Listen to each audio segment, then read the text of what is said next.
Hello, everybody, and Happy New Year. Welcome to the Nixon Seminar on Conservative Realism and National Security, hosted by the Nixon Foundation. Thank you for tuning in. I'm Mary Kissel, former senior advisor to Secretary Pompeo, now with Stevens Inc., and I'm honored to be taking over the host chair from the great Hugh Hewitt, big shoes to fill. We're delighted to have Secretary Mike Pompeo and Ambassador Robert O'Brien continue this year as co-chairs of this series, as well as the seminar members, of course, and all together, they compose some of the best and brightest minds in foreign policy in America today, and I am delighted to be engaging with all of them. Tonight's topic is Vladimir Putin and the threat to Ukraine. We're going to explore what's happening and why, and what we can learn from history, specifically President Nixon, because this isn't the first time that we've had trouble with the Russians. Here's President Nixon reflecting on his experiences with Moscow, interviewed by Frank Gannon. Here's the clip. You've talked about the what has been called the madman theory involving Nixon, that with your background of strong anti-communism, Henry Kissinger was able to talk to the Russians and to the North Vietnamese and say that unless you negotiate in a serious way, Nixon is just erratic enough that he might do something dangerous. Is there a madman theory that applies with someone as amiable and someone with no foreign policy background like President Reagan? Are they going to fear him? Well, it isn't just what I would call a madman theory. I think that overstates it. I remember Johnson telling me in 1959, or 69, I should say, that Johnson told me when he came to the White House that he felt that one of his mistakes was to give the Soviet an impression that we wanted peace and we would pay almost any price to get it.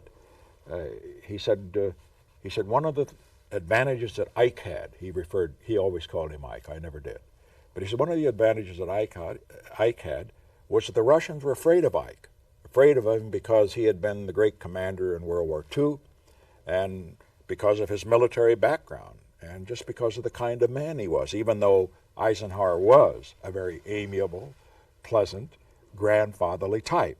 But they knew that beneath that exterior was a very cold, tough fellow. Do you think they were afraid of you? Oh, yes. Well, they were afraid of me, though, not because of my appearances and not because of my speeches, but because of what I had done.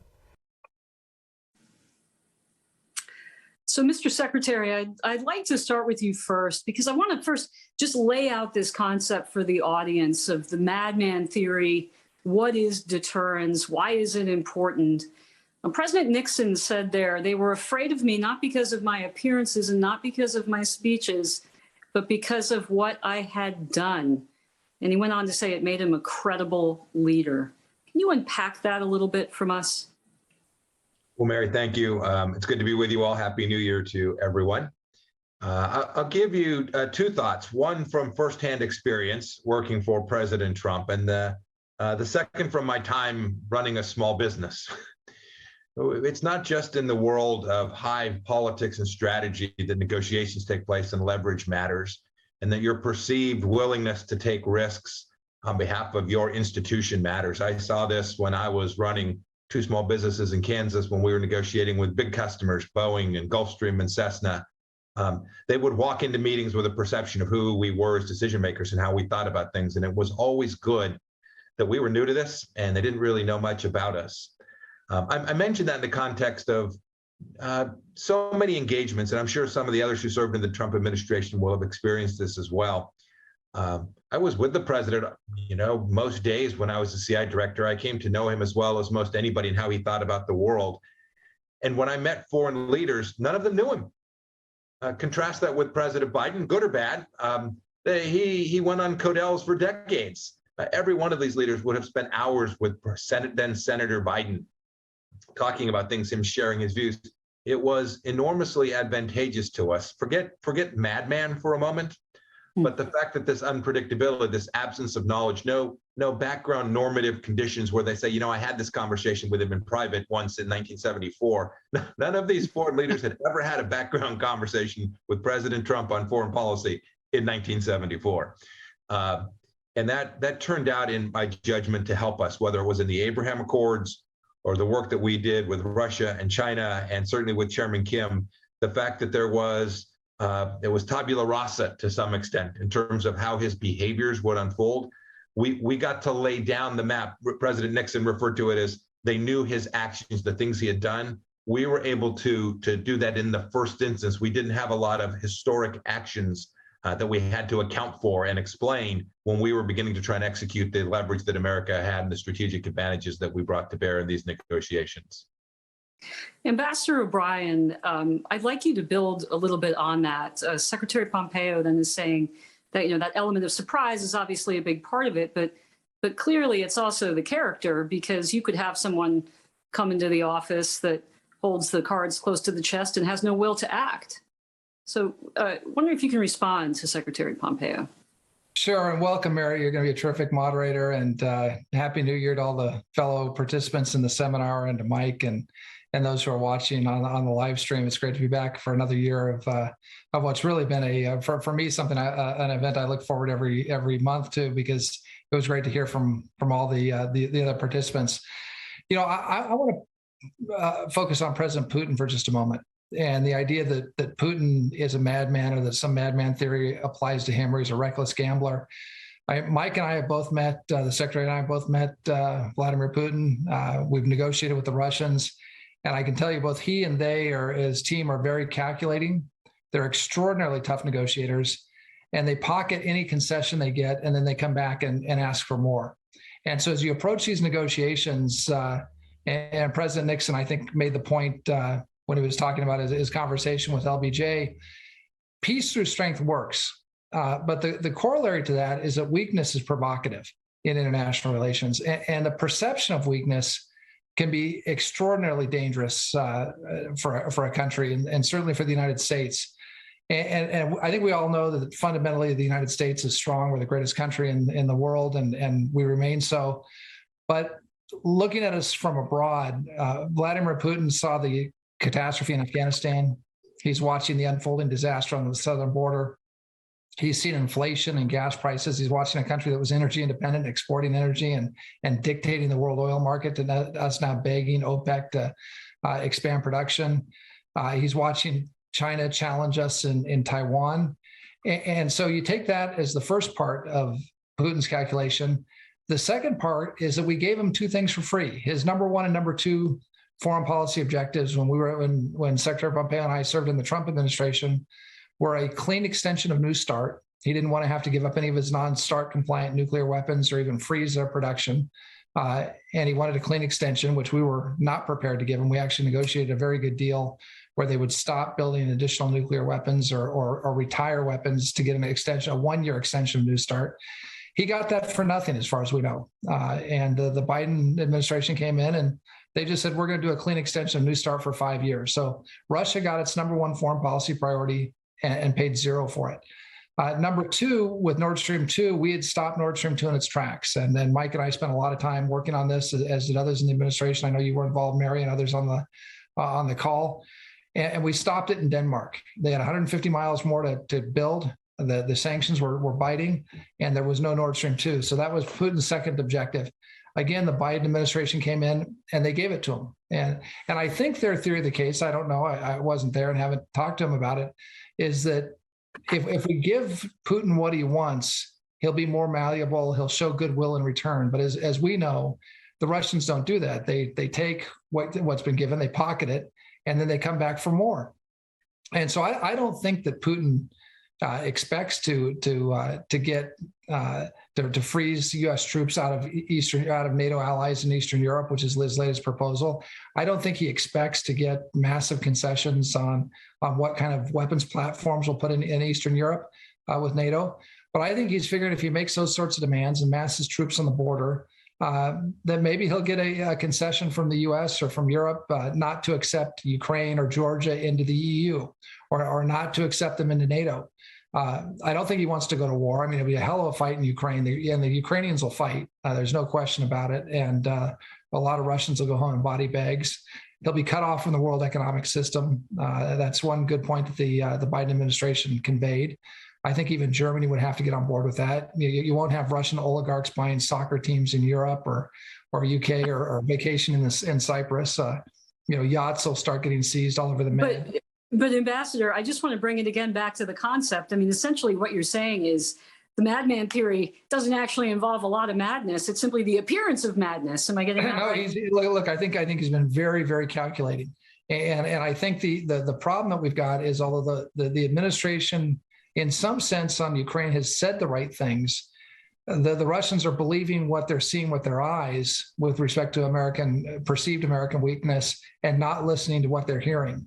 And so, look, the solution, we can talk more about this. Well, I don't want to get to the solution just yet. I want to first lay out the concept, and then we're going to talk about what he's done. But I wonder if we've got Nadia Shadlow here, because she was the Deputy National Security Advisor who actually penned the National Security Strategy. It was a really important document, changed the direction of American foreign policy. Is Nadia on the line here? I am on the line. Hi, Mary. Okay, terrific. Happy New Year, Nadia. Happy New Year. I just wondered if you could just to finish this up at the beginning about the madman theory, talk to us a little bit about deterrence. Secretary Pompeo has said you can't know what to expect. Ambassador O'Brien is saying, actually, you're not mad at all. Put a theoretical wrapping around us for those foreign policy geeks who are on the line. Yeah, the academic wrapping. Well, I think both Secretary Pompeo and Ambassador O'Brien are exactly right. I mean, Putin's the opposite of a madman. He's actually quite sane. He's systematically worked, with real success to ensure that the Russians remain a center of the Eurasian landmass and really a key arbiter of power in Europe, right? And that's really been going on since the mid-2000s. So I think the National Security Strategy of 2017 sought to put military power front and center again, right? The concept of deterrence depends upon two things. It depends upon having the military capability to act and the will to act. So it was a sense that military power and power matters. It wasn't just about talking. It wasn't just about diplomacy. And that peace ultimately depended on, and what undergirded peace was strength. And that's why one of the chapters in that document was called Peace Through Strength. Now, President Nixon recognized this as well, and he spoke later on after he was president in 1983. He wrote a book called Real Peace, and essentially in that book, he spoke about the myths of peace, the idea that you could just have peace through diplomacy, peace through friendship, peace through talking. And in fact, what you needed to maintain peace was military strength, as well as diplomacy. So what I'm nervous about with this administration is that it's putting diplomacy front and center, which really doesn't mean that much without undergirding it with military power. Thanks. Thanks. That's interesting, because one of the taglines that the White House is coming out with is they're saying we're doing diplomacy and deterrence. So they're obviously aware that deterrence matters here. Monica Crowley, you were an assistant to President Nixon from 1990 to 1994, very close to him. One of the things that came across in that clip is he's not the caricature that he's often described as in the media or in our popular culture, right? He's actually a very, very thoughtful, strategic, calm person. Tell us a little bit more about him, and if you want to, add to the comments on the madman theory. Thank you. Sure. Well, thank you so much, Mary, and thank you for leading all of us in this discussion every month. We're so lucky to have you on board, and Happy New Year to you and to everybody on the call. And thank you for the question. I actually wanted to write 2 books about my experiences working with President Nixon to that very point, because I wanted the rest of the world and subsequent generations to understand and know the Nixon that I came to know, which wasn't always apparent when he was president, because you're in the crucible of making incredibly important global and national decisions every day. And it is true that Richard Nixon was a multidimensional person, like all human beings are. And that was often glossed over when he was president of the United States because of the negative coverage that he often got. But he was a complex thinker, and he was an intellectual, which of course his detractors will never concede about him, but he was a very profound thinker. He was a superb writer. And he was also, he was an extraordinary geopolitical thinker, which I think even his detractors will now concede. It's very interesting when we talk about Richard Nixon and subsequent presidents in the context of the madman theory.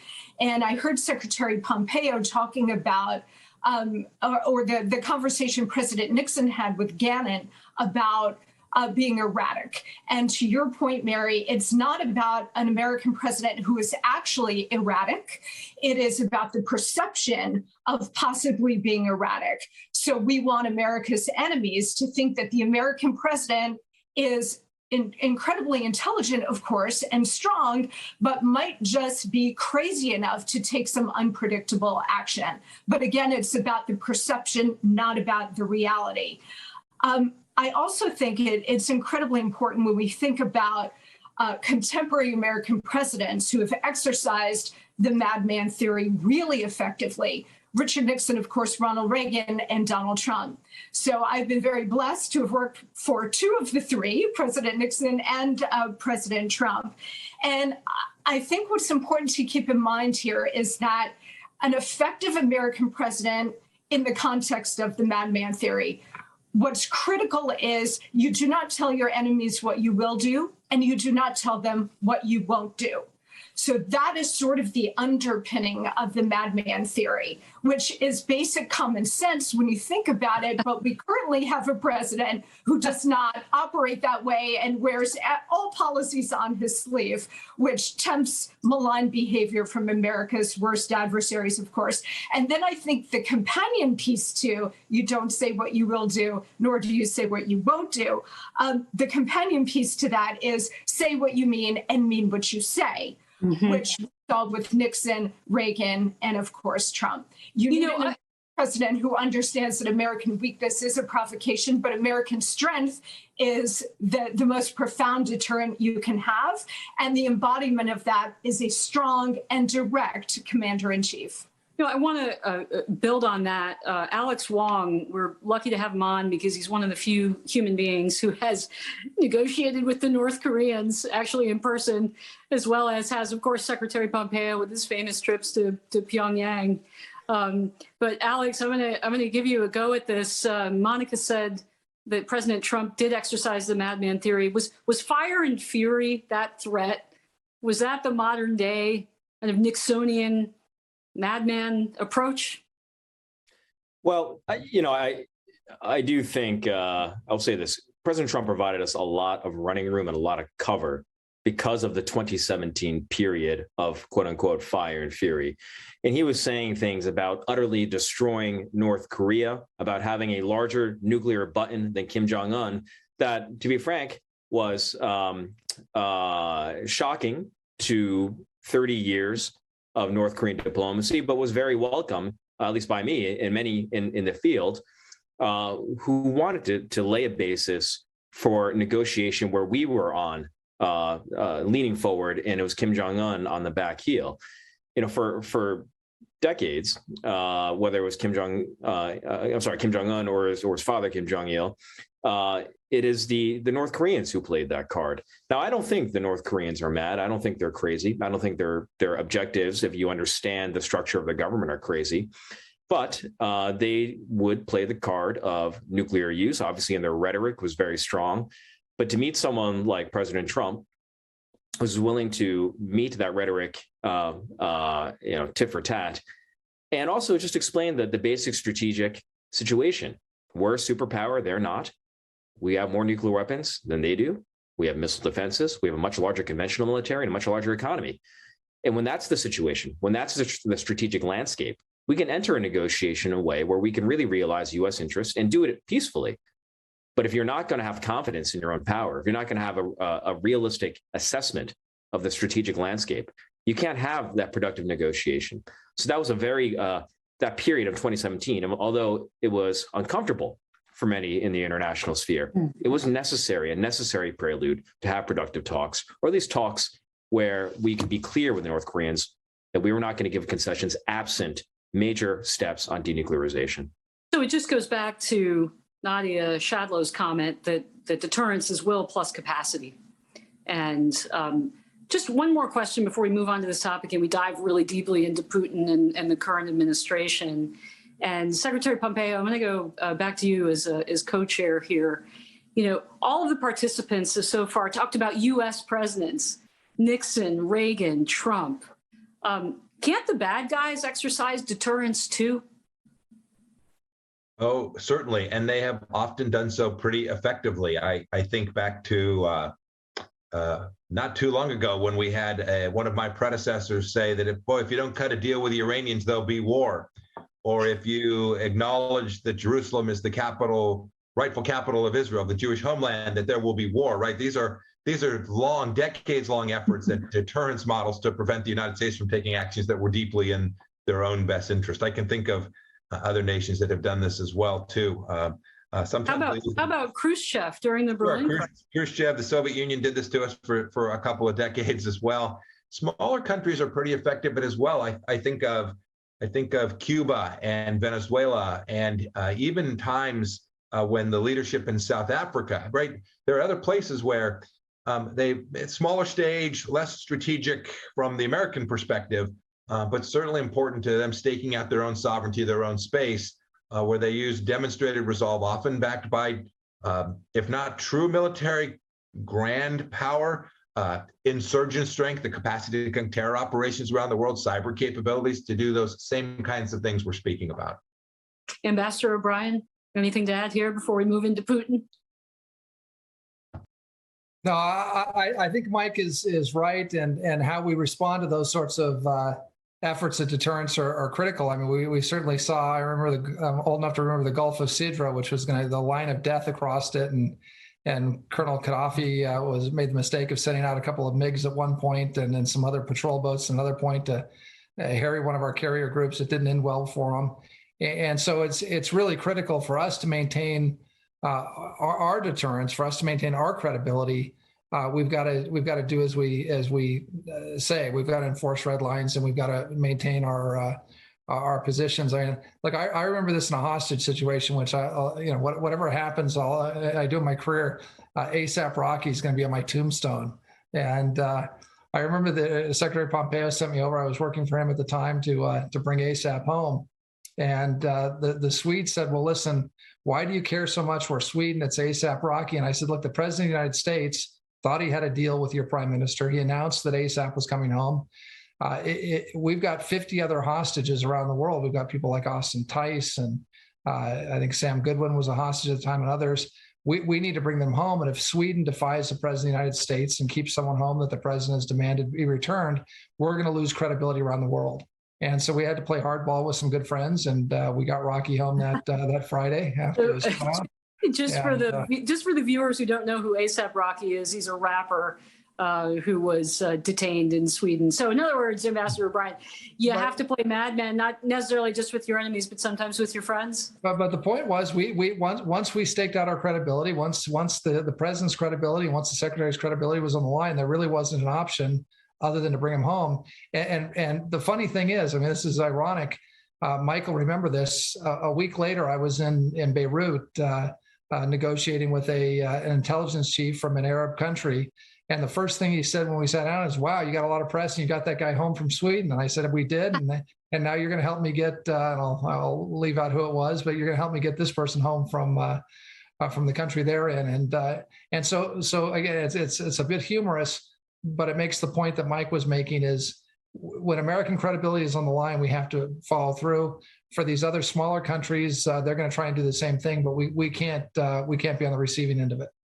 Okay, we're going to move immediately into the current crisis then. I think we've got the point about madmen and deterrence exhausted. We're very lucky to have Congressman Waltz here on the line, who actually went to Ukraine last month. And Congressman, I wonder if you can take a moment, the big broad headlines I think everybody has seen: 100,000 troops at the border, history of aggression from Putin.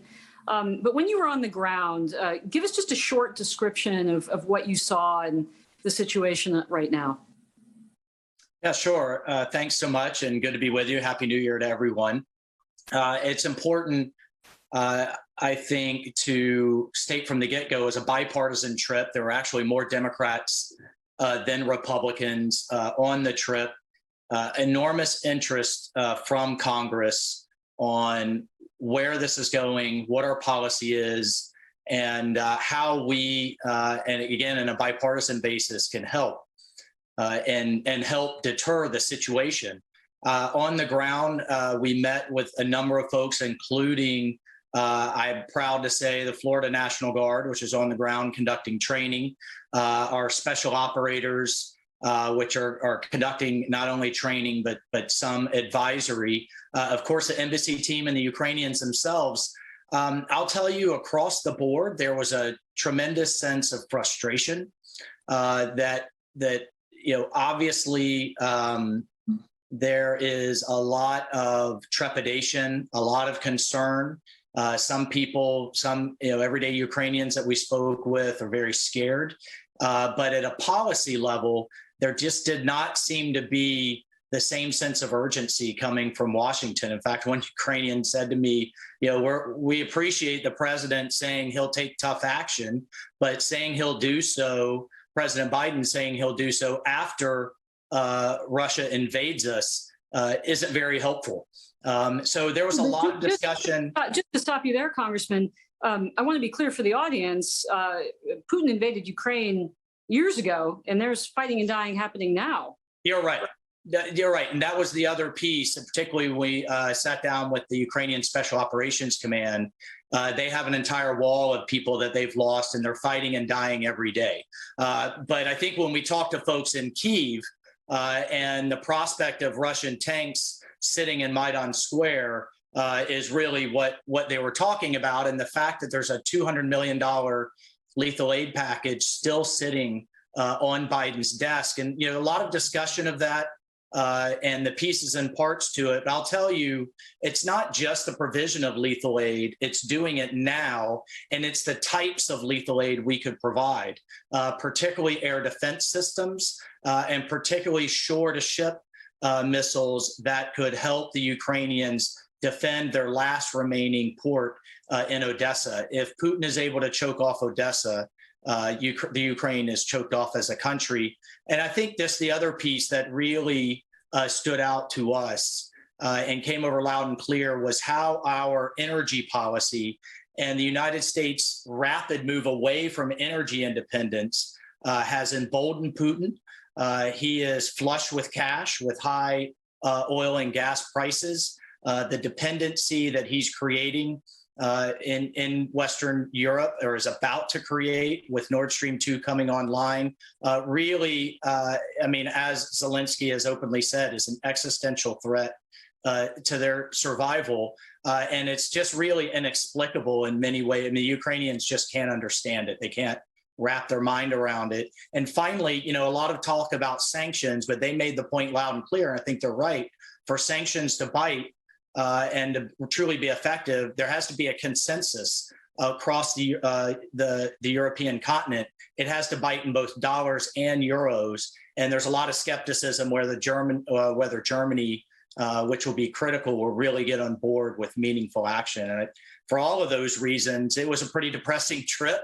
A lot of concerns that we came back with, but the good piece was you had Democrats and Republicans pounding the table that publicly. In fact, the chairman of the subcommittee, Ruben Gallego, who left, said some things while in Ukraine that the Russians threatened to kidnap him. So the resolve was there, and the demanding that the administration take tougher action now, not after a potential invasion, was good to hear. So we'll stay here on Capitol Hill with Congressman Gallagher. Congressman, I had a conversation recently with David Satter, who is a longtime chronicler of the Soviet Union, but Putin in particular. And one of the points that he made to me is that Putin does not go into places where he thinks he's going to encounter resistance. And he only seems to go in when it benefits him domestically. So David's argument is that, look, Putin isn't a madman.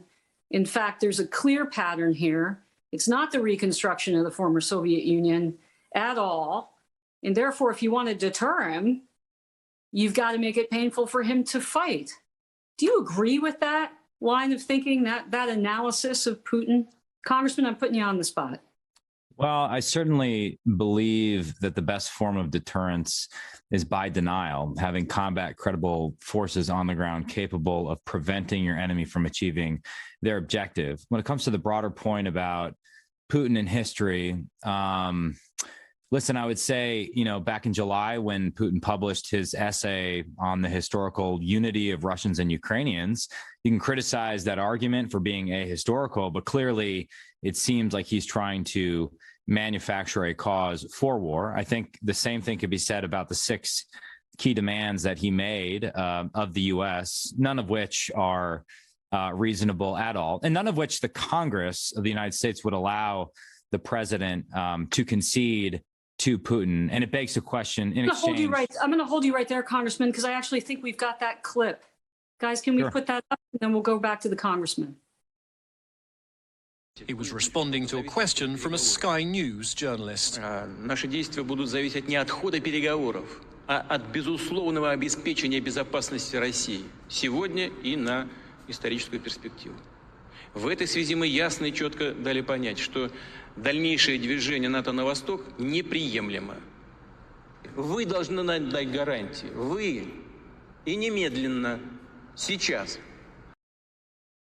Okay, so it's typical Putin, Congressman. I'm creating a problem and now you have to solve it. Exactly. Now, listen, to directly answer your question, I have not looked into Putin's eyes, nor have I seen his soul, but I certainly think he's positioned himself in such a manner that the situation is going to escalate, I think, pretty quickly. Everything that Congressman Waltz said about his recent trip, I think, is really on the mark. And I think we don't tend to understand in America just how severe the energy crisis in Europe is right now. I mean, just look at the prices of natural gas. I mean, it is amazing what we're seeing. That's a part of this conflict. And maybe just to end by tying it to our previous discussion of deterrence, we tend to think about the credibility of commitments with deterrence. There's really sort of 2 models we apply. One is sort of this idea of a past actions model. What you've done in the past sort of determines how your enemies think about what you're going to do in the future. The other is what's called the current calculus model, which is, what weapons do you actually have right now in the moment, irrespective of what you've done in the past. In either analysis, I think both models point to Putin escalating, and I think both models applied to the U.S. point to us doing little to nothing to stop it. Our recent past actions, Afghanistan, Nord Stream 2, a lot of other things that have been mentioned, have been a joke. I think Putin thinks he can get away with this. And I think everyone around the world that doesn't like America is looking at this thinking, hey, maybe we can get away with some stuff right now too. So I think we're in a very dangerous moment. And unless we get serious quickly, I think we're going to see an escalating conflict. Well, there's a lot of talking going on. Secretary Pompeo, your successor, Secretary Blinken, has been calling his counterparts all the time, going to NATO. There's a meeting of, I think it's the Bucharest 9 coming up.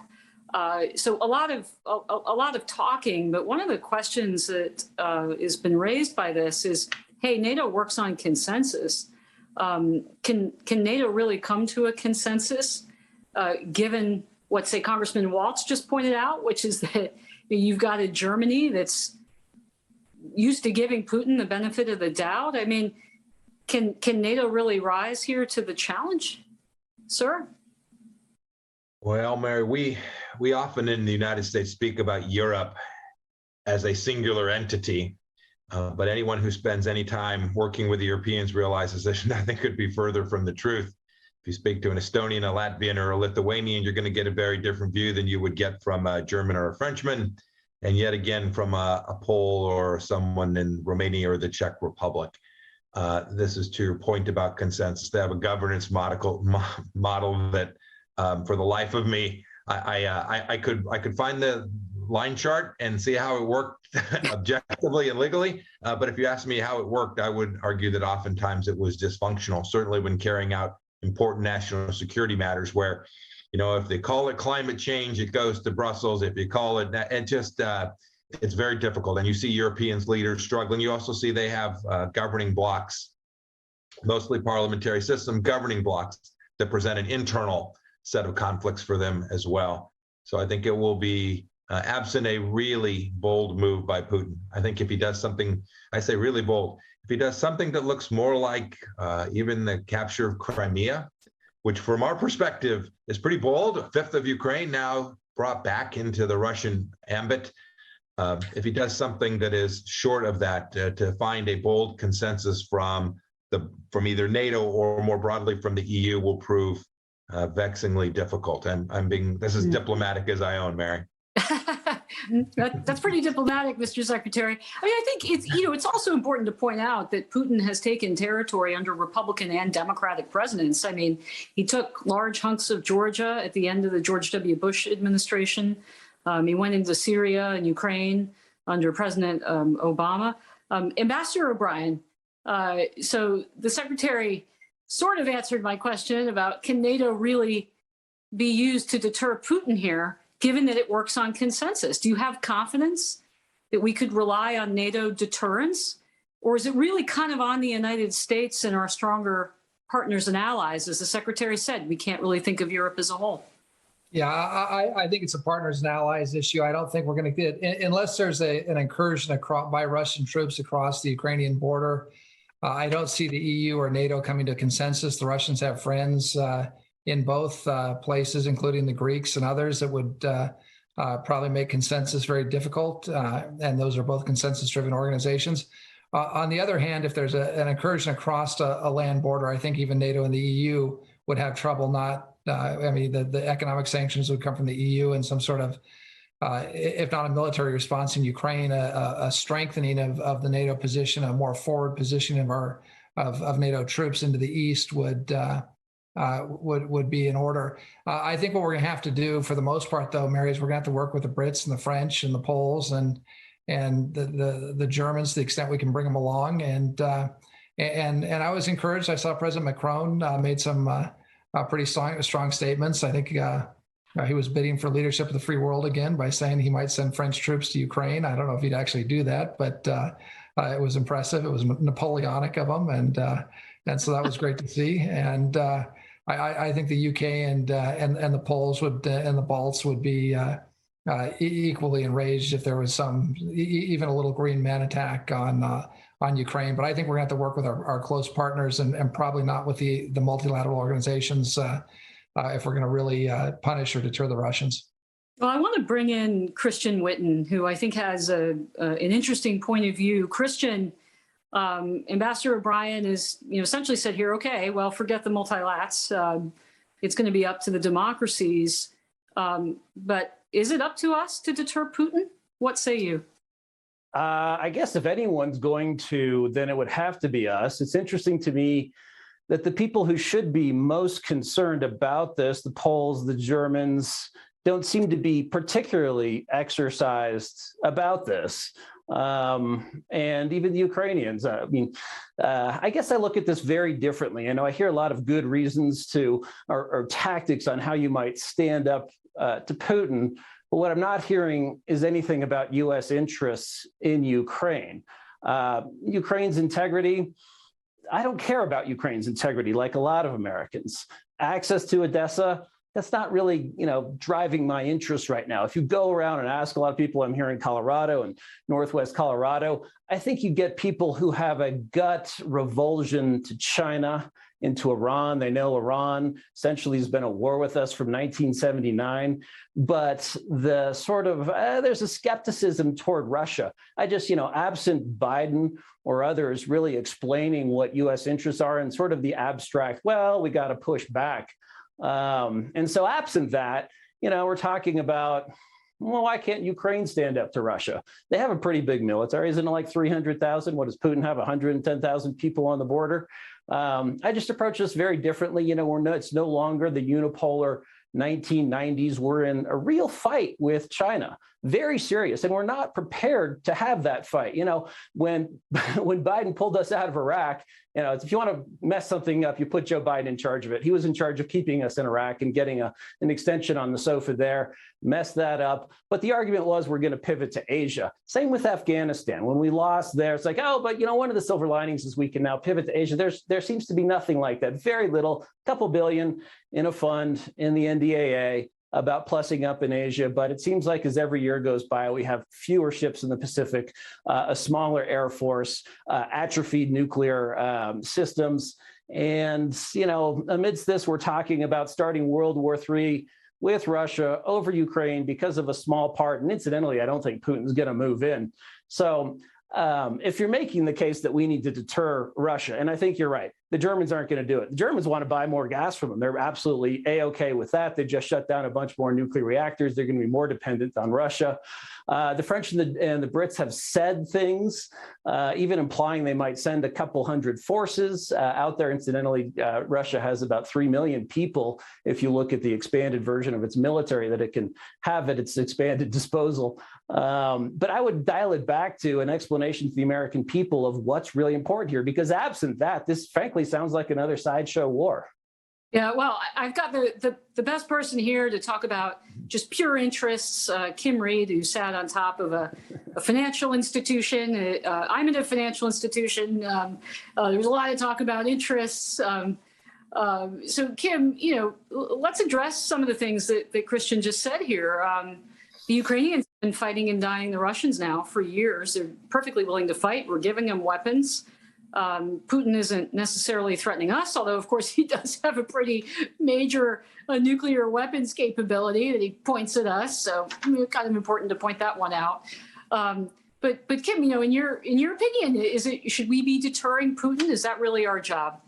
Well, Mary, you mentioned the Bucharest Nine, and for the Nixon Foundation members, the Bucharest Nine group include Bulgaria, the Czech Republic, Estonia, Hungary, Latvia, Lithuania, Poland, Romania, and the Slovakia. And so Secretary Blinken had a call today and did a readout from it. I don't know if you've seen it yet, but he used the language in the readout of deterrence, defense, and dialogue. So we will see. Don't forget that during the opening ceremony of the 2008 Beijing Summer Olympics, Russia invaded Georgia. So now we have upcoming the Olympics again, and the ground is frozen. So we're going to be watching for sure, and it will be very interesting to see how NATO responds to this. I have a question for Ambassador O'Brien and Secretary Pompeo. You both work closely with then Deputy Secretary of State John Sullivan, who's now ambassador to Russia. And just wondering any thoughts you might have on the need to counter Russian covert actions to divide the American people in the information space as we look at this larger issue. Ambassador O'Brien, you want to take that one first?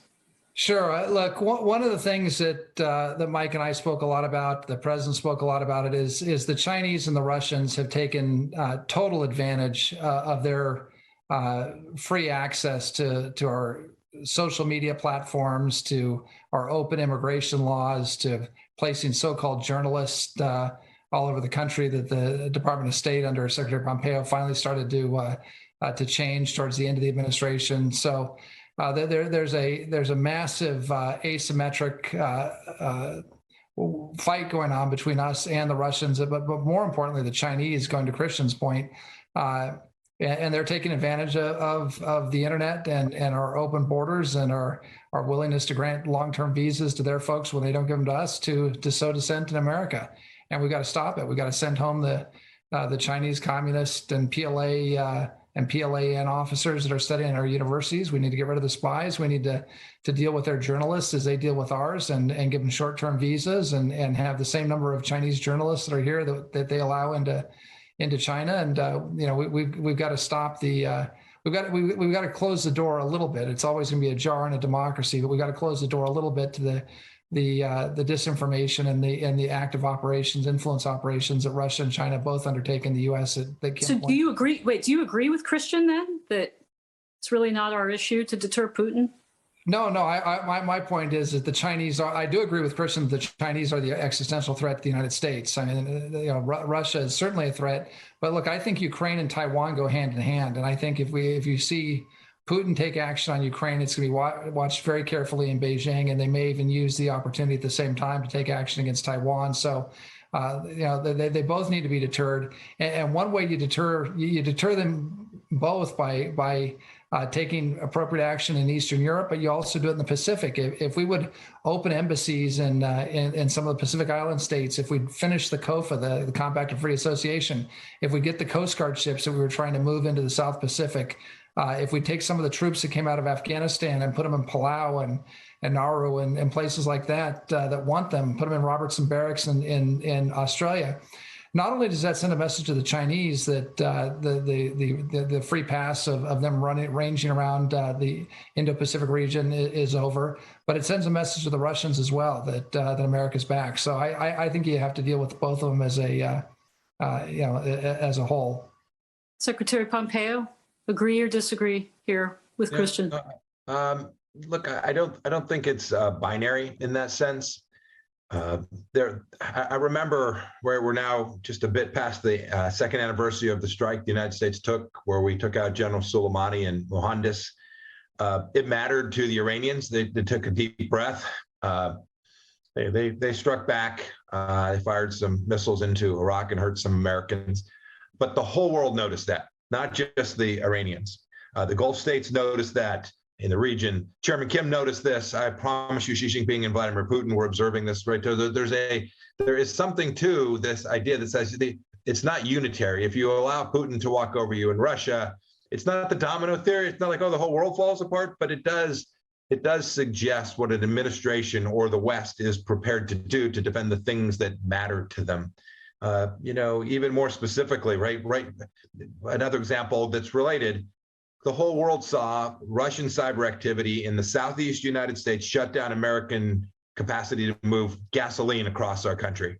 And they saw President Biden travel to have a summit with the president of Russia and say, don't do that again. We'll stop you in 16 places. That seems like a long time ago. It's not that long ago.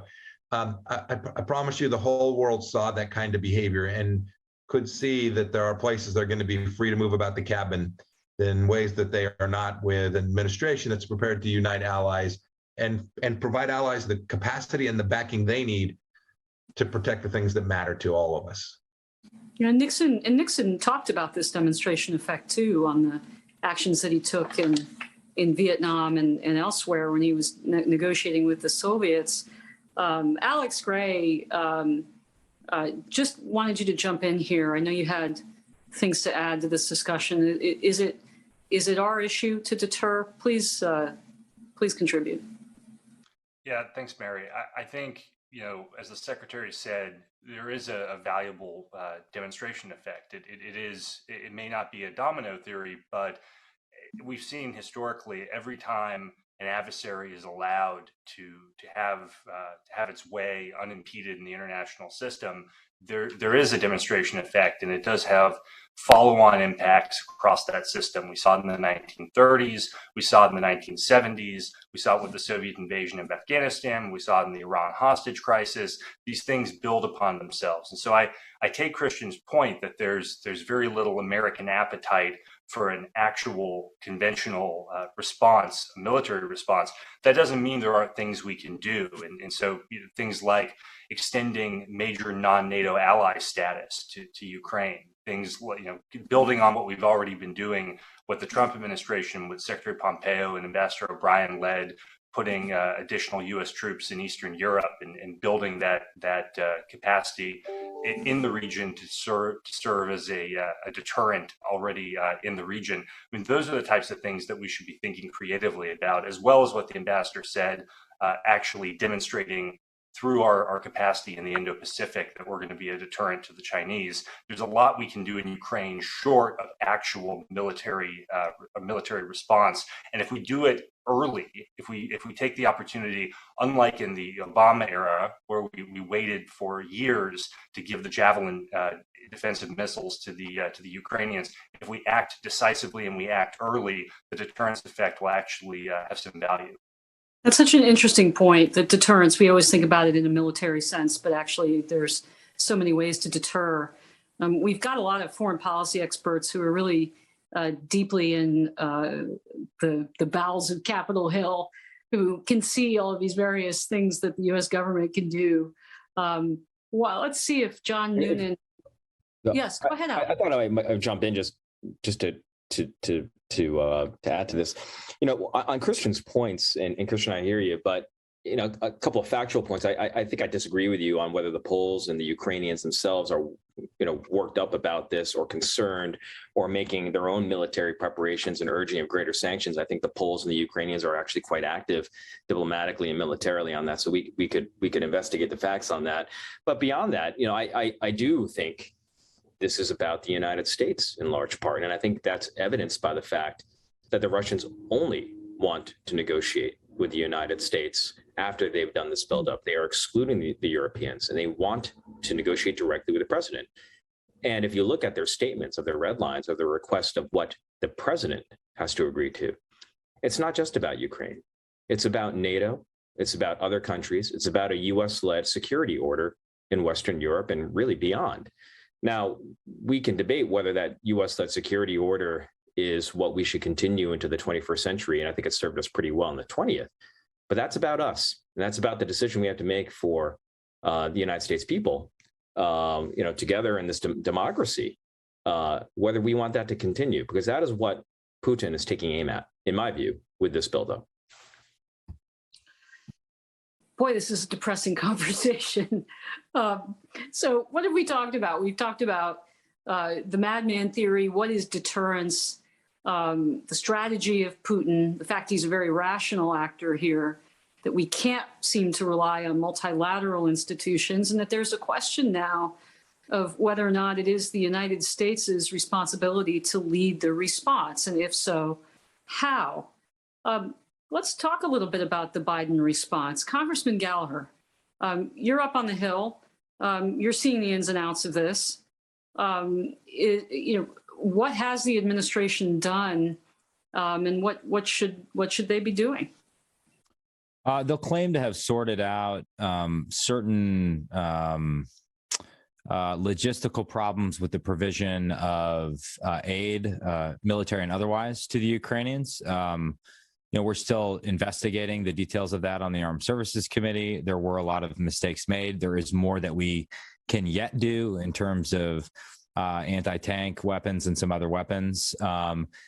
Beyond that, though, really what we've seen is the threat of enhanced sanctions. But the points that were made earlier, I'm just not sure we're moving with enough alacrity. And it seems like this is sort of deterrence by punishment. If you do X, we will then do Y.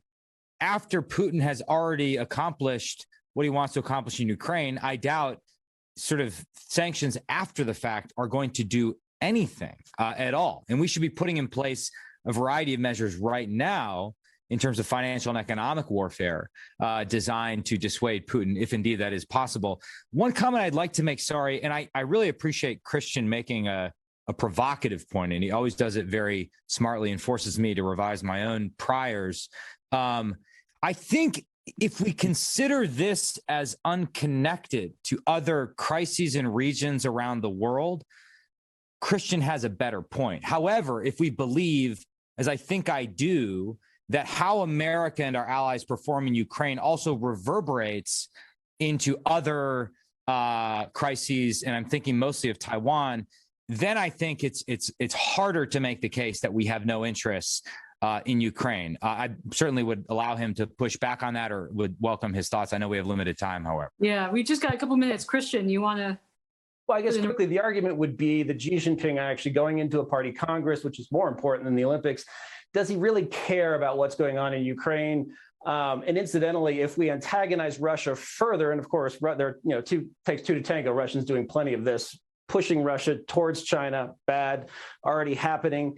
If we get entangled, I mean, the idea that this could be quickly resolved is sort of the usual wrong assumption we have. And if we become bogged down in Europe, in Eastern Europe, then that, and if we continue to distract ourselves with spending money on NATO, doing cowboys and Indians in backwaters in the Middle East, and not plussing up forces in East Asia. Well, that actually does help that helps Xi and Kim for that matter. And again, just with, it's great that the Europeans are standing up. They should step up more. They have an economy 12 times the size of Russia. They have 400 million people. I think Russia has 130, 140, 150. Just a lot of factors here. I don't really buy that Xi Jinping is watching this really closely to deciding if the U.S. is going to defend Taiwan or not. Okay, Morgan Ortegas, jump in.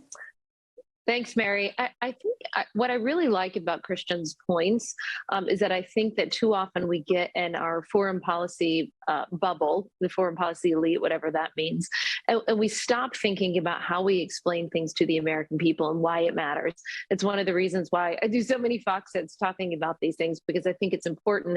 Living in Nashville in Tennessee, if I walk out my door, and this isn't an insult, in fact, I think this is one of the nicest places I've ever lived, but if I walk out my door and talk about the Donbass or talk about Crimea or talk about Ukraine, I'm going to get blank stares. And I think that's, again, that is not an insult. People are busy with other things. And in a democracy, we need to be accountable to the people who put us in power, the people whose children go and fight our wars, the people whose taxpayer dollars are paying for all of us to have the interesting jobs that we've had. And if we're not making the case to the American people why these things matter, then we've lost on foreign policy. So I think that's just one point. And I think the second point that I would just end with is, listen, right before we got on this call, Mary, my toddler threw a fit to go to bed because her dad is out of town and she knows that mommy will cave when she throws a fit, right, and goes to bed and doesn't want to go to bed. Why does that matter? It's not really, people are people, human beings are human beings. My toddler throws a fit whenever she's home alone with me because she knows I will cave. Putin throws a fit whenever Biden and former Obama officials are in power because ultimately he knows they are going to cave. And I don't think, just to tie this back to Mary's very first point about the madman theory, I don't think it takes a madman. I think it takes a strong man. One point, Mary, when you and I were in Russia with Secretary Pompeo, and he doesn't even know this, but we were waiting on Putin, and Putin was taking a little bit too long for the meeting. And Secretary Pompeo looked at all of us and said, okay, I'm going to go. I'm not waiting. So I got really nervous, and I left the room, and I went and found one of Putin's aides, and I said, listen, he's really going to actually leave. Like, this is not John Kerry. He's not playing around. He's going to leave. And then magically Putin showed up like 20 minutes later because they knew who they were dealing with.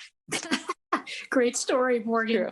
All right, the clock is running down. I'm going to go to the lightning round because there are a couple of people who really want to jump in. Congressman Waltz, give it to us in a minute or less. Yeah, sure. I was just to Christian and everyone else's point, just at a forum with a local journalist who asked me, why does this matter? Why does the Ukraine matter to the people of Volusia County, Florida? And I think on the face of it, that's a valid question and a tough question. But obviously, when I walked them through the value of the United States standing with democracy, with standing with our allies, of standing up for our values, of reminding folks that we have been the leader underscored by American diplomacy, the military power of free trade, open sea lanes, free markets, and on and on. And that is now in threat with authoritarianism on the march around the world. And I have to tell you, in Kyiv during our visit, Afghanistan was mentioned over and over and over again. So I do think there's a lot of credence to the domino effect. And I would just end with saying we have to be very careful. And I've gone round and round with my share of certain Fox News hosts as well, who share this skepticism and view. We have to be very careful of presenting these false choices of we have to stay away from World War III, which I think I heard Christian just mention, in the Ukraine versus let's look elsewhere. I think there's a lot of things we can do in between, a lot of things to get inside Putin's calculus at a very relatively little cost. And deter an action that could cost the world a lot more in the long run. Okay, I've got to go to the nuclear missile guy of John Noonan. Got to go to him really quickly, John. Yeah, well, like you said, Mary, former nuclear missile officer, and one of the things they taught you when they shoved you down in that hole was you were screened to both do your duty and also always say you would do your duty, and to suggest otherwise would to suggest that you wouldn't insert your launch keys and give them a turn would essentially unravel the entire enchilada. The signaling is not just to the American people, but to people like Russia and China, Soviet Union years ago. And I think Nadia made the key point, which is deterrence is predicated on will and military capability. But I think what we miss when we have these conversations is it's also based on the perception of capability. I'm not going to, I know we need to go quick. I'm not going to bury you down a historical rabbit hole. I will note that in World War II, nearly every US fleet submarine suffered a torpedo failure. And it came at great cost in American lives. If we defund our military to the point where not only are we building the fighter squadrons we need, the armored divisions we need, the nuclear strategic forces that we need, but also the defunding starts eating into maintenance. We are unintentionally signaling a lack of resolve and lack of credibility to both Russia and China. And Ambassador O'Brien had the key point, like what's the nightmare scenario? It's not just Russia moving on Ukraine or into the Baltics. It's Russia making a move in Eastern Europe and China moving on Taiwan at the same time. And while I agree with you, Christian, that we're not making a Western here, and we're not trying to get into fights that are unavoidable, I do have a selfish interest in passing along the rules-based international order that I inherited as a child of the Reagan administration. I'd like to pass that along to my kids as well. So with that, I will. I think that was less than 45 seconds. that was pretty concise. Thank you, John. I just want to give the two co-chairs, gentlemen, we're a little bit over time, but you are the chairs of this seminar. Ambassador O'Brien, any last thoughts?